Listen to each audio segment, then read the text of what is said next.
اس نے غصے سے اپنے نشانہ باز کی جانب دیکھا اور جیسے اس کے غیظ و غضب پر بھی کھڑوں پانی پڑ گیا۔ مائرہ اپنی سہیلیوں نازیہ، روبینہ اور ذکیہ کے ساتھ کھڑے کہے لگا رہی تھی۔ اس کے ہاتھ میں ابھی بھی چند غبارے موجود تھے جن میں یقیناً پانی بھرا تھا۔ گلفام، قدیر اور جواد بھی فلک شگاف کہے لگا رہے تھے۔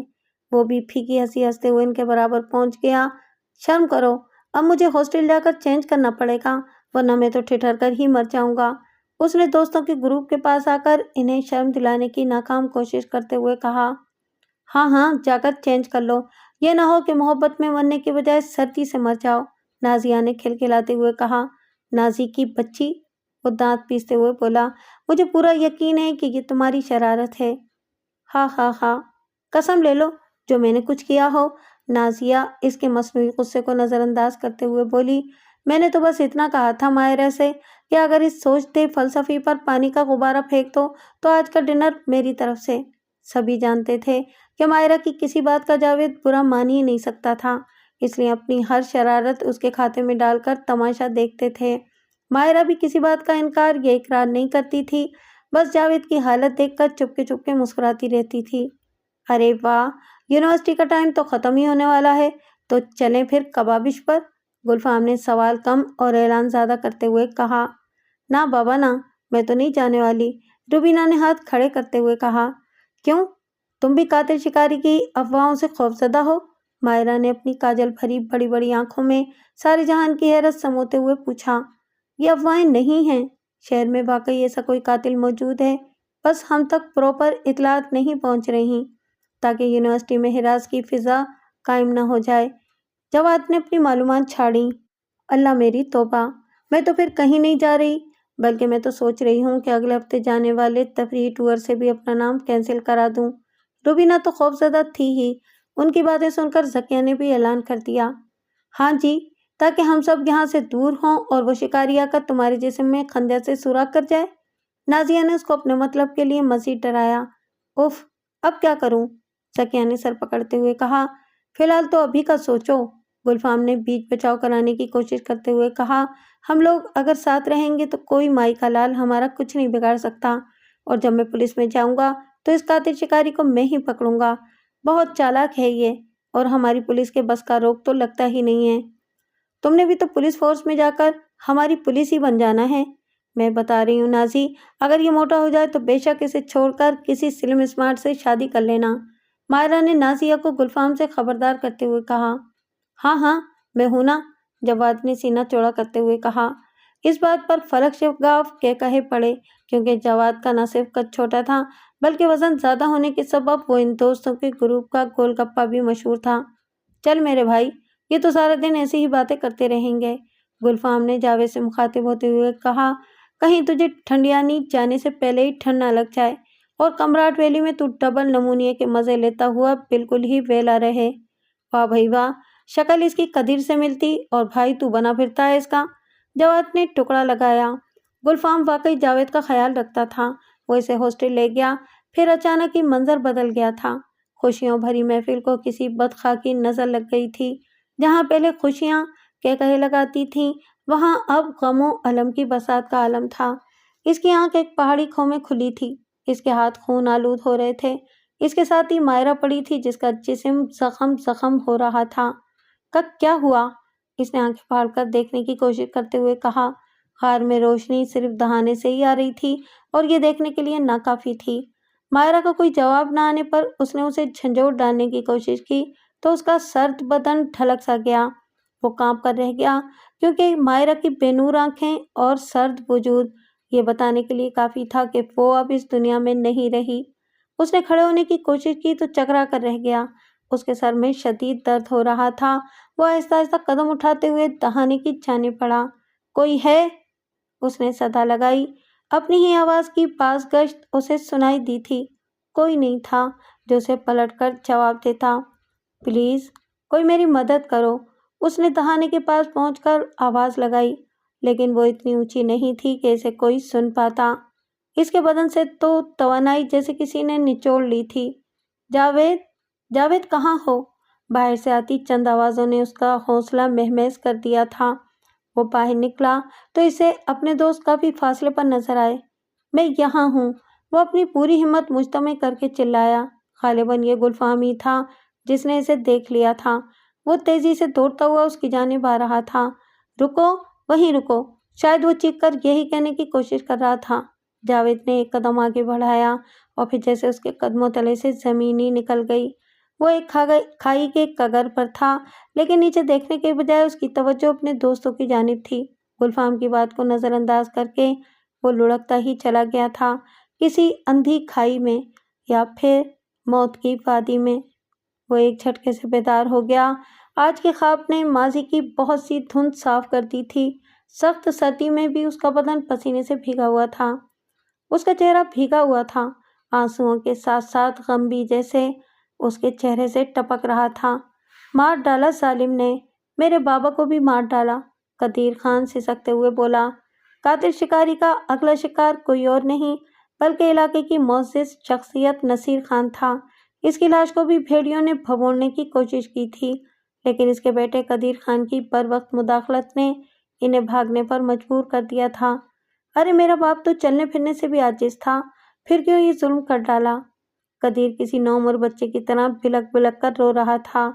اس نے سر پر گرم اونی ٹوپی اوڑھ رکھی تھی اور جسم پر قیمتی لیدر جیکٹ موجود تھی۔ گلفام نے آگے بڑھ کر اسے سینے سے لگا لیا۔ کچھ دیر تک تو وہ ایسے ہی اسے پیچھے رکھا تاکہ وہ رو کر اپنے دل کا سارا غبار نکال سکے۔ نازیہ اور گلفام اپنی تفتیش کرتے پھر رہے تھے کہ نصیر خان والے واقعے کی رپورٹ انہیں ملی۔ قدیر نے چونک کر بروقت مداخلت کر لی تھی، اس لیے ابتدائی تفتیش سے ہی یہ بات ثابت ہو گئی تھی کہ نصیر خان کو کسی تیز دھار خنجر کی مدد سے زخمی کر کے ہلاک کیا گیا ہے۔ قدیر نے پوسٹ مارٹم کرانے سے انکار کر دیا تھا۔ وہ اپنے باپ کی لاش کی مزید بے حرمتی برداشت کرنے پر قطعاً تیار نہیں تھا۔ نصیر خان پہلے ہی ایک ٹانگ سے معذور تھا، پھر ایک اور حادثے میں جب اپنی دوسری ٹانگ توڑوا کر مستقل طور پر ہی بستر پر لیٹ گیا تو قدیر کو اپنی تعلیم کا سلسلہ منقطع کرنا پڑا۔ ویسے بھی قدیر کا اپنے والد کے سوا دنیا میں کوئی نہ تھا۔ وہ ایسے موقع پر منہ پھیر لیتا تو اس کے باپ کا کوئی پرسان حال نہ رہتا۔ یونیورسٹی کے سبھی دوستوں نے قدیر کی اس قربانی کو سراہا تھا اور ہمیشہ والدین کی عزت کے حوالے سے بات ہونے پر اس کا حوالہ دیا کرتے تھے۔ آج نصیر خان کی موت کی چوتھا دن تھا۔ تدفین اور دیگر رسومات وغیرہ کی ادائیگی کے بعد بیشتر لوگ جا چکے تھے۔ گلفام اور نازیہ تفتیش کی غرض سے آئے تھے، لیکن قدیر پرانے دوستوں کی صورت دیکھ کر خود پر قابو نہ رکھ پایا اور پھوٹ پھوٹ کر رو دیا۔ اللہ ان کے درجات بلند کرے، آمین۔ دعائے مغفرت کے بعد گلفام نے کہا۔ نازیہ چپ کر کے ایک جانب بیٹھی ہونٹ کاٹ رہی تھی۔ اس طرح کی جذباتی صورتحال میں وہ ہمرنک سی ہو جاتی تھی۔ ویسے بھی اسے سمجھ نہیں آ رہا تھا کہ وہ فی الحال تعزیت کرے یا تفتیش۔ بالآخر اس نے سکون کا سانس لیا جب گلفام نے پہلا سوال کیا، کیا تمہیں کسی پر شک ہے؟ نہیں، بابا کی بھلا کسی سے کیا دشمنی ہو سکتی تھی؟ قدیر نے چہرہ صاف کرتے ہوئے کہا۔ پھر بھی اگر کسی پر کوئی شک ہو تو بتا دو۔ گلفام اپنے مروجہ طریقہ کار سے ہٹ کر روایتی سوالات کر رہا تھا تاکہ قدیر کو اپنی ڈھپ پر لا سکے۔ نہیں، ایسا تو کوئی بھی نہیں ہے۔ جواب میں قدیر نے سر کو انکار میں ہلاتے ہوئے کہا۔ ہاں، یہ کسی سیریل کلر کی باتیں سننے میں آ رہی ہیں آج کل۔ پچھلے کچھ عرصے میں کوئی غیر معمولی بات یا شخص علاقے میں نظر آیا ہو؟ نہیں، ایسا بھی نہیں ہے۔ قدیر نے ایک بار پھر انکار میں جواب دیا تو گلفام کے چہرے پر قدرے ناگواری کے تاثرات ابھر آئے۔ قدیر، تمہارے بابا چل پھر نہیں سکتے تھے، پھر ان کی مدد کے لیے کیا تم ہر وقت ہی پاس رہتے تھے؟ کوئی کام دھندا نہیں کرتے تھے؟ میں آمدنی اور خرچے کے حوالے سے پوچھنا چاہ رہی تھی، نازیہ نے سوال کیا۔ وہ اس کیبن کی تزئین و آرائش سے کافی متاثر نظر آتی تھی۔ یہ نہ صرف علاقے کے تمام کیبنوں سے بڑا تھا بلکہ اندر سے پارٹیشن بھی موجود تھی جو کہ اسے 3-4 کمروں والے گھر کی حیثیت دیتی تھی۔ خوابگاہ، طعامگاہ اور نشستگاہ علیحدہ علیحدہ تھیں۔ وہ اس وقت نشستگاہ میں برائے چمان تھے، جہاں صوفوں پر مخمل کے پوش چڑھے ہوئے تھے۔ سامنے ایک LCD اسکرین بھی نصب تھی جس کے ساتھ ڈش کا کنیکشن وہ دیکھ سکتی تھی۔ علاقے میں کیبل ابھی نہیں پہنچی تھی، لیکن فی الواقع اس کا جدید ترین متبادل اس کیبن میں موجود تھا۔ یہاں علاقے میں آدھی سے زیادہ زمینیں ہماری ہی ہیں، ایک اخروٹ کے باغ میں بھی حصہ ہے جس سے معقول سالانہ آمدنی ہوتی ہے، پھر کام دھندے کی کیا ضرورت ہے؟ قدیر کے لہجے میں یہ سب بتاتے ہوئے نہ چاہتے ہوئے بھی ایک کرو فرسہ آ گیا تھا، جسے نازیہ کے ساتھ ساتھ گلفام نے بھی محسوس کیا تھا۔ اور سوال کے دوسرے حصے کا جواب گلفام نے پوچھا، کون سا دوسرا حصہ؟ یہی کہ پھر تمہارے بابا کا خیال کون رکھتا تھا؟ میں ہی رکھتا تھا۔ ان کو پسند نہیں تھا کہ کوئی ملازم ان کے کام کرے۔ جھاڑ پونچھ اور کھانا پکانے کے لیے ایک جز وقتی ملازمت تو آتی ہی ہے، لیکن بابا کے سارے ذاتی کام مجھے اپنے ہاتھ سے ہی کرنے پڑتے تھے، قدیر نے بتایا۔ پھر تو تمہیں اپنا بیشتر وقت ان کے ساتھ ہی گزارنا پڑتا ہوگا؟ نازیہ نے پوچھا۔ ہاں، پہلے تو بابا کے دوست وغیرہ آتے تھے، لیکن پھر ان میں سے کچھ مر کھپ گئے اور کچھ اتنے بوڑھے ہو گئے کہ یہاں آ ہی نہیں پاتے تھے۔ مجھے اپنا سارا وقت ہی بابا کے کاموں میں گزارنا پڑتا تھا، لیکن خدا کا کرنا یہ ہوا کہ جاوید واپس آ گیا۔ بابا اس سے بھی ویسی ہی محبت کرتے تھے جیسی مجھ سے، اس لیے اسے ایک کیبن برائے نام کرائے پر دے دیا۔ اب وہ جب بھی آتا ہے تو مجھے کچھ وقت اپنے لیے گزارنے کا موقع مل جاتا ہے۔ قدیر اپنی ہی دھن میں بھولے جا رہا تھا، جبکہ گلفام اور نازیہ شدید حیرت کے باعث ایک دوسرے کو منہ کھولے دیکھ رہے تھے۔ کس جاوید کی بات کر رہے ہو تم؟ نازیہ نے پوچھا تو اس کے لبوں پر الفاظ لرز گئے تھے۔ ارے وہی اپنا جاوید وارسی، جو کہ کمراٹ والے ٹرپ میں کھائی میں جا گرا تھا اور ہم سب اسے مردہ سمجھ بیٹھے تھے۔ وہ مرا نہیں تھا، وہیں کہیں کسی بوڑھے کو مل گیا تھا۔ سر پر لگنے والی چوٹ کے سبب اسے سب بھول گیا تھا۔ ابھی کچھ عرصہ پہلے یادداشت بہتر ہوئی ہے تو ادھر واپس آ گیا ہے۔ بابا کے ساتھ اس کی بڑی گہری چھنتی تھی۔ جنازے کو کندھا دیتے ہوئے وہ مسلسل روتا رہا تھا۔ قدیر نے تفصیل بتائی تو گلفام اچھل کر کھڑا ہو گیا۔ اتنی اہم بات اور تم اب ہمیں بتا رہے ہو؟ نازیہ نے بھی کھڑے ہوتے ہوئے کہا۔ اس کی تمہارے بابا تک رسائی تھی؟ وہ قاتل بھی تو ہو سکتا ہے۔ وہ؟ قدیر نے عجیب سی نظروں سے انہیں دیکھتے ہوئے کہا۔ وہ قاتل نہیں ہو سکتا۔ کیوں؟ کیونکہ اس بیچارے کو تو اپنا بھی ہوش نہیں ہے، قدیر نے تعصب سے جواب دیا۔ ہم منہ پر نہیں کہتے، لیکن وہ اپنا ذہنی توازن کھو چکا ہے۔ حکومت سے ملنے والی امداد پر اس کا گزارا چلتا ہے۔ وہ پاگل ہو چکا ہے، لیکن ہے تو بالکل بے ضرر، بالکل کسی معصوم بلے کی طرح۔ میں پاگل ہو جاؤں گا؟ شدید جھنجھلاہٹ کے بعد گلفام پڑپڑایا۔ وہ ادھر سے ادھر ٹہل رہا تھا اور اس کی کیفیت جلے پیر کی بلی جیسی ہو رہی تھی۔ اس وقت وہ مقامی تھانے میں موجود تھا، جہاں کی نفری نہ ہونے کے برابر تھی۔ اس علاقے میں جرائم کی شرح عموماً 0% ہی رہتی تھی۔ گرمیوں کے سیزن میں سیاحوں کی آمد سے کچھ شور شرابہ اور دھوم دھڑکا ہو جاتا تھا، لیکن وہ کوئی ایسے معاملات نہیں ہوتے تھے جن کو مقامی طور پر حل نہ کیا جا سکے۔ اس طرح کی قتل و غارت اور سیریل کلر سے ان کا واسطہ پہلی بار پڑا تھا اور وہ شدید بوکھلاہٹ کا شکار تھے۔ گلفام نے یہ بات بھی نوٹ کی تھی کہ وہ لوگ حوالدار شیر خان کی ہلاکت کے بعد سے کافی خوفزدہ بھی محسوس ہو رہے تھے۔ جب پولیس کی یہ حالت ہے تو عوام کے خوف و ہراس کا عالم نہ جانے کیا ہوگا، اس نے مایوسی سے سوچا۔ قدیر کے ہاں سے واپسی پر اس کی نازیہ سے بحث چھڑ گئی تھی۔ نازیہ کوئی بھی کارروائی بیک اپ فورس کے بغیر کرنے کے لیے راضی نہیں تھی۔ چنانچہ گلفام کے اختلاف کے باوجود بھی وہ 2 گھنٹے کے فاصلے پر واقع قریبی شہر روانہ ہو گئی تھی تاکہ وہاں سے دارالحکومت رابطہ کر سکے۔ گلفام ابھی تک شیشو پنج کا شکار تھا۔ اس نے جاوید کے ساتھ بہت وقت گزارا تھا۔ اس کا دل مانتا ہی نہیں تھا کہ وہ قاتل ہو سکتا ہے۔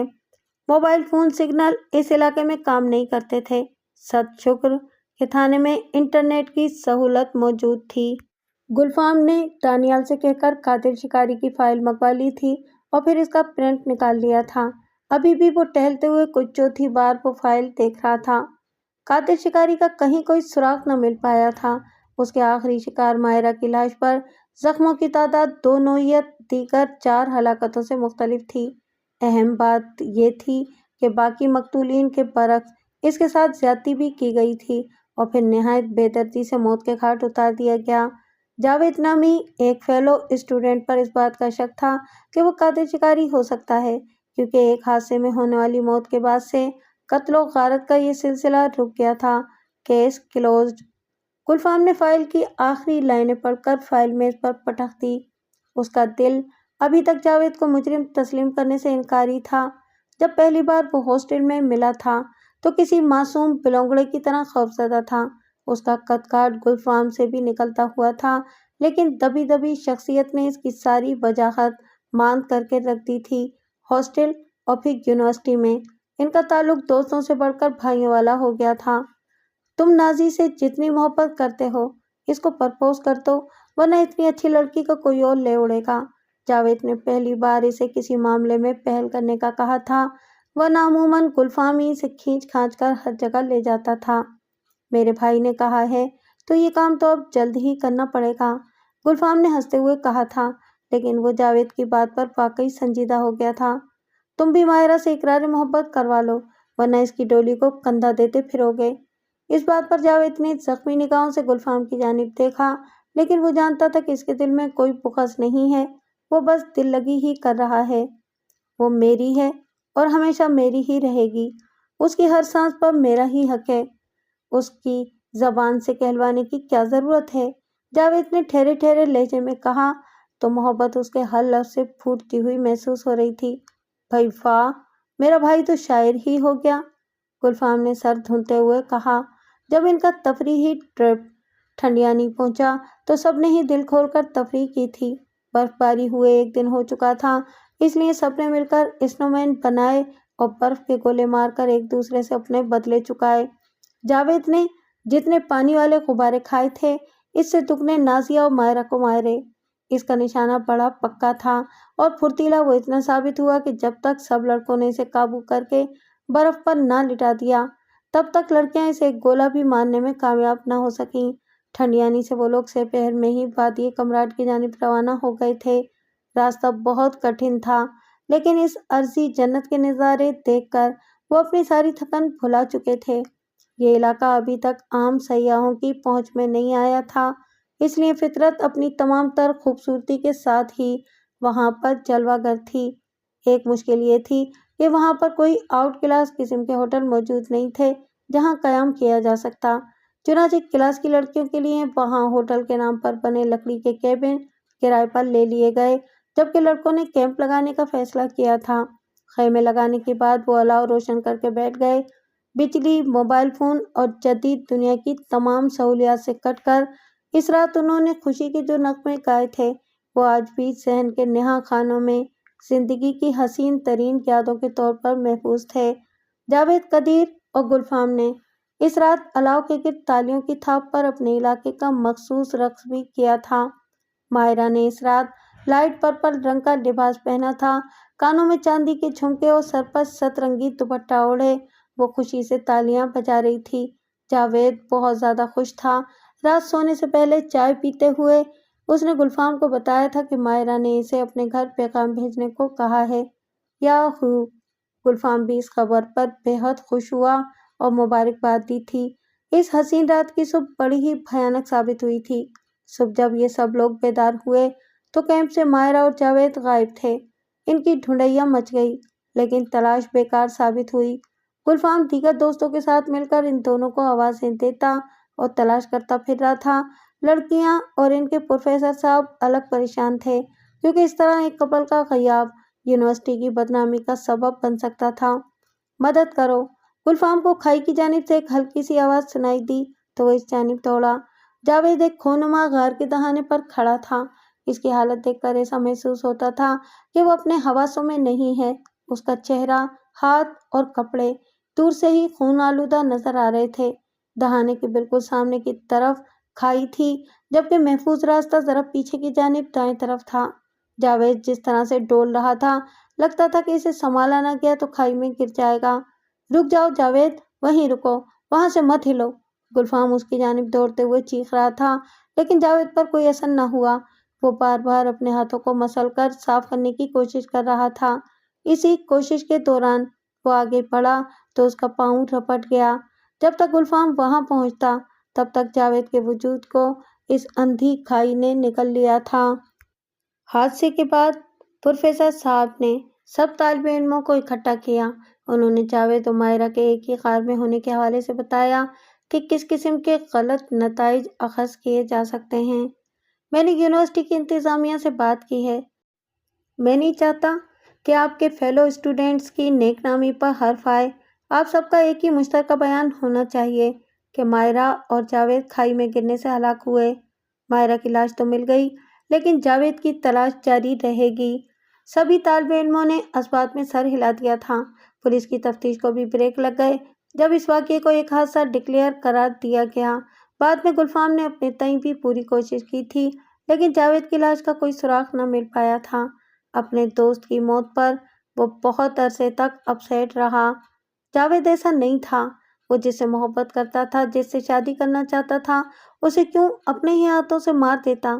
گلفام نے خود کلامی کی۔ وہ اب بھی پُر یقین تھا کہ اپنے بھائیوں جیسے دوست کو بے گناہ ثابت کر کے رہے گا۔ اس نے تیزی سے اپنا سامان سمیٹا۔ میں جاوید کے کیبن کی طرف جا رہا ہوں۔ میں جانتا ہوں کہ وہ قاتل نہیں ہو سکتا۔ موبائل فون سگنل تو آ نہیں رہے تھے، چنانچہ وہ ایک کاغذ پر نازیہ کے لیے نوٹ لکھ کر وہاں سے روانہ ہو گیا۔ اس کے سامنے کاغذ پر ٹوٹی پھوٹی لکھائی میں ایک نوٹ لکھا ہوا تھا: آج دوا کی ڈبل ڈوز لینی ہے۔ وہ کل ایک وقت کی اپنی دوا لینا بھول گیا تھا۔ رات کو وہ اپنے بھیانک خوابوں کے سلسلے کو طول نہیں دینا چاہتا تھا، اس لیے صبح کے لیے نوٹ لکھ کر رکھ دیا تھا۔ دوا وہ کب کی کھا چکا تھا۔ اب بس اس کاغذ کے ٹکڑے کو دیکھ کر حیران ہو رہا تھا کہ کیا یہ اس کی اپنی ہی لکھائی ہے؟ ٹھک ٹھک ٹھک، اس کے دروازے پر دستک ہوئی تو وہ چونک گیا۔ اس نے اٹھ کر کھڑکی سے باہر کی جانب جھانکا۔ برف باری کب کی رک چکی تھی اور اب دھوپ نے سارا ماحول زرد زرد سا کر دیا تھا۔ سورج کی کرنیں برف سے ڈھکے صنوبر کی شاخوں سے چھن چھناتی ہوئی گزر رہی تھیں۔ کون ہے؟ اس نے غصے سے پوچھا۔ مجھے تم سے بات کرنی ہے۔ کیا تم جاوید وارثی ہو؟ ایک نرم سی آواز سنائی دی۔ ہاں میں ہی ہوں، یہ کہہ کر وہ دروازے کی جانب آیا اور تھوڑا سا کھول کر باہر کی جانب جھانکا۔ ایک لمبا چوڑا مرد کھڑا تھا جس کے چہرے پر ہلکی سی مسکراہٹ تھی۔ اس کے جسم پر کوئی یونیفارم نہیں تھی، لیکن اس کا تعلق کسی قانون نافذ کرنے والے محکمے سے ہی معلوم ہوتا تھا۔ جاوید نے دروازہ پورا کھول دیا اور اسے مسکراتے ہوئے اندر آنے کی دعوت دی۔ اس اجنبی کا چہرہ جانے کیوں اسے شناسا لگ رہا تھا، کوئی ایسا جس پر اعتبار کر لیا جائے، کوئی ایسا جس سے آپ کا گہرا قلبی تعلق ہو۔ وہ اندر داخل ہو گیا تو کیبن کو بغور دیکھنے لگا۔ کیبن میں ہلکی سی بو تھی جو بہت عرصے تک تازہ ہوا کی عدم فراہمی کے باعث پیدا ہو جاتی ہے، لیکن باقی سب کچھ صاف ستھرا اور ترتیب سے رکھا ہوا تھا۔ میں کرائم ٹاسک فورس کا ایک آفیسر ہوں، آپ مجھے آفیسر کرمانی کہہ سکتے ہیں، آنے والے نے اپنا تعارف کرایا۔ جاوید کو ایسا محسوس ہوا جیسے تعارف کراتے ہوئے وہ اس کے چہرے پر کچھ تلاش کر رہا ہو، کوئی شناسائی کی رمق۔ میں آپ کی کیا خدمت کر سکتا ہوں آفیسر کرمانی؟ کیا حوالدار شیر خان یہاں تفتیش کی غرض سے آیا تھا؟ ہاں۔ کیوں؟ کیا ہوا؟ جاوید بولا تو اسے لگا کہ جیسے آفیسر اس کے اقراری جواب پر حیران ہونے کے ساتھ مطمئن بھی ہو گیا ہو۔ کیا تمہیں پتا ہے کہ اس کی موت واقع ہو چکی ہے؟ ہاں معلوم ہے، جاوید نے مختصر جواب دیا۔ ہم اس کی موت کی تفتیش کر رہے ہیں۔ بظاہر ایسا لگتا ہے کہ یہ حادثہ ہو، لیکن یہ بھی تو ممکن ہے کہ شیر خان کو مارنے کے بعد وہاں پھینکا گیا ہو۔ بھیڑیوں نے اس کی لاش کا اتنا برا حال کر دیا تھا کہ صحیح اندازہ لگانا ممکن ہی نہیں رہا تھا، کرمانی نے تفصیل بتاتے ہوئے کہا۔ یہ تو بہت برا ہوا، لیکن آپ مجھ سے کیا پوچھنے آئے ہیں؟ جاوید نے الجھے ہوئے لہجے میں پوچھا۔ کیا تمہیں کوئی اندازہ ہے کہ حوالدار شیر خان تم سے ملنے کے بعد کہاں گیا تھا؟ مجھے یاد نہیں، میری یادداشت صحیح طرح کام نہیں کرتی ہے۔ ہو سکتا ہے وہ بڑے خان صاحب کے پاس گیا ہو۔ جاوید نے غیر محسوس انداز میں اپنے ہاتھوں کو رگڑنا شروع کر دیا تھا۔ وہ پھر سے ناموجود خون کو صاف کرنے کی کوشش کر رہا تھا۔ تم نصیر خان کی ہی بات کر رہے ہو نا، جو کہ قدیر خان کے والد ہیں؟ کرمانی نے ایک ایک لفظ پر زور دیتے ہوئے کہا۔ ہاں وہی، بڑے اچھے انسان ہیں، مجھے یہ کیبن انہوں نے ہی کرائے پر دے رکھا ہے، جاوید نے کہا تو کرمانی کے چہرے پر الجھن کے آثار نظر آنے لگے۔ تم جانتے ہو نا کہ ان کا چند دن پہلے انتقال ہو چکا ہے، کرمانی بولا۔ جاوید کا یہ اطلاع سن کر چہرہ دھواں دھواں ہو گیا۔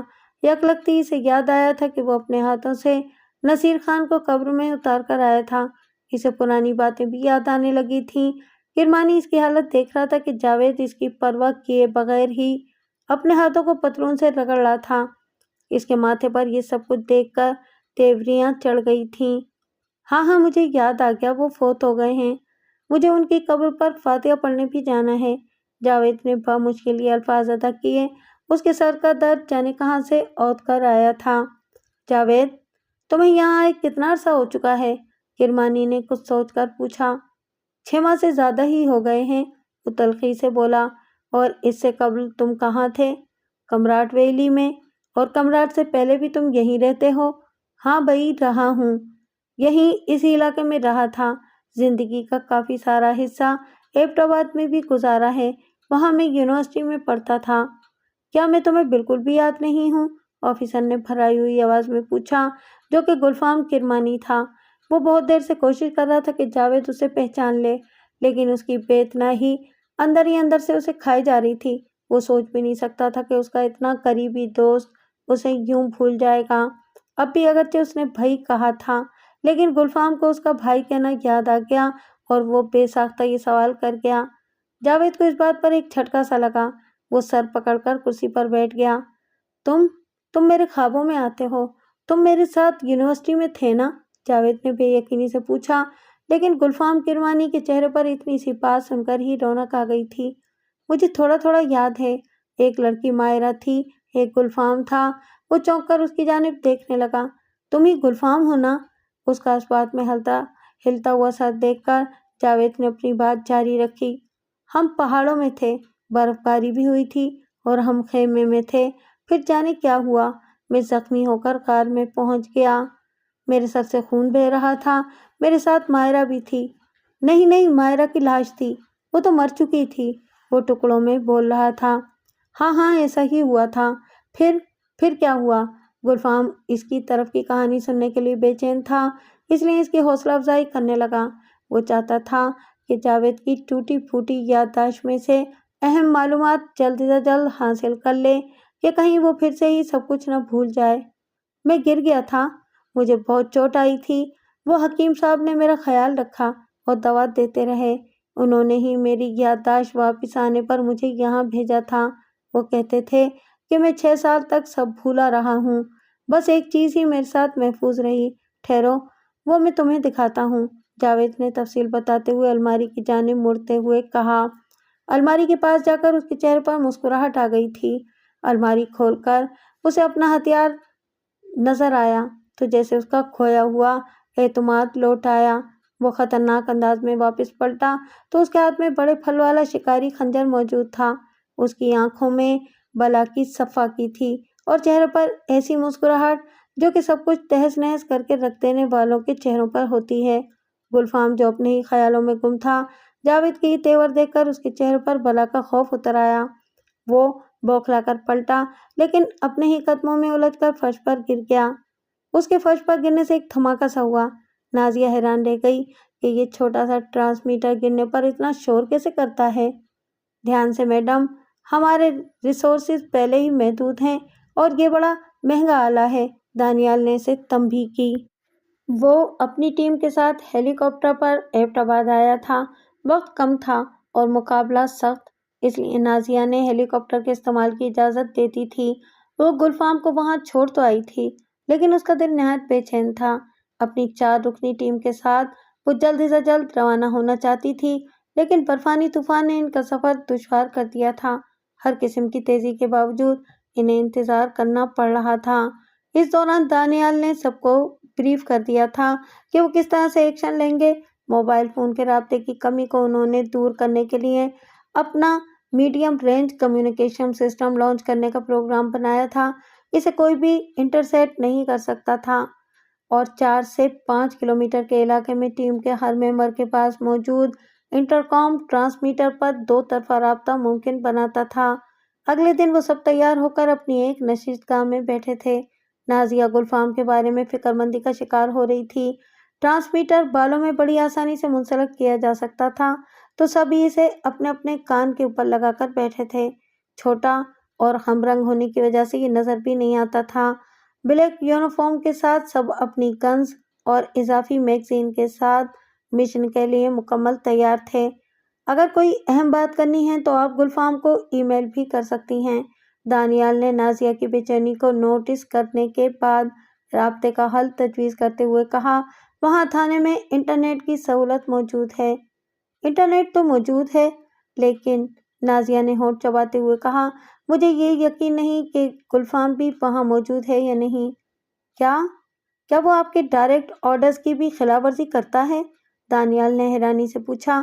وہ جانتا تھا کہ نازیہ ہر معاملے کو دیکھ کر اور آخر میں اپنے ہر ماتحت کو ہدایات دے کر ہی اپنی جگہ سے ہٹتی ہے۔ نازیہ نے ایک سرد آہ بھری۔ مسئلہ یہ ہے کہ وہ میرا شوہر بھی ہے، اور پاکستان میں شوہر جب تک بیوی کی ہر بات کے خلاف عمل نہ کریں انہیں چین ہی نہیں آتا۔ ہا ہا ہا۔ دانیال اس کی بات پر قہقہا لگا کر ہنس پڑا۔ تو آپ نے جس بات پر عمل کروانا ہو اس کے الٹ ہی ہدایت دیا کریں۔ ایسا ہی کرتی ہوں، نازیہ نے مسکراتے ہوئے کہا، لیکن صرف گھریلو معاملات میں۔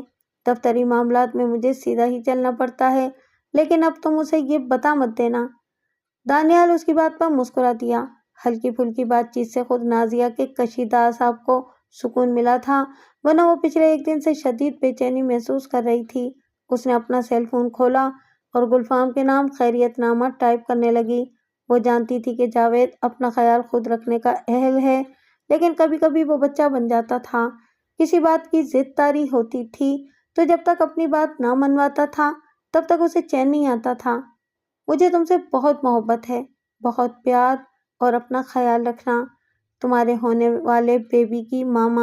طویل میسج کے آخر میں اس نے لکھا، میڈم سب کچھ ریڈی ہے، ہم فوری طور پر روانہ ہو سکتے ہیں۔